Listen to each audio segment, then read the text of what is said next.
আমি যা বলছি এইটা দেখাবো বলেই তো। এই কাঁঠাল গাছটা প্রতি বছর হ্যাঁ, প্রচুর কাঁঠাল হয়, কিন্তু হবে কয়েক না বছর কাঁঠালই ধরে আর আনবো। সেরকম ভাবে কাঁঠাল হচ্ছে না।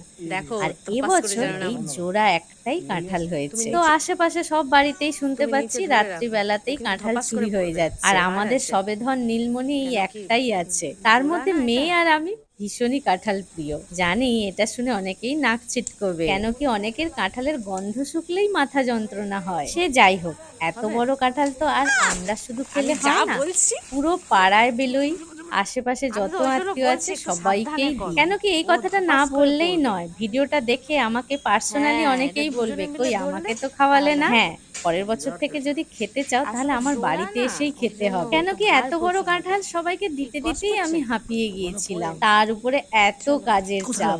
সে ভিতরে যাই নিয়ে হোক, যাও। তোমরা কে কে কাঁঠাল পছন্দ করো আর কে কে তুমি না। পছন্দ করো না অবশ্যই কিন্তু কমেন্ট সেকশনে জানিও।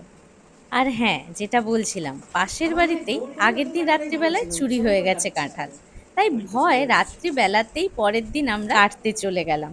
হ্যাঁ, গত বছর একটাখানি কাঁঠাল হয়েছিল, সেটা কিন্তু শেষমেশ চুরিই হয়ে গিয়েছিল।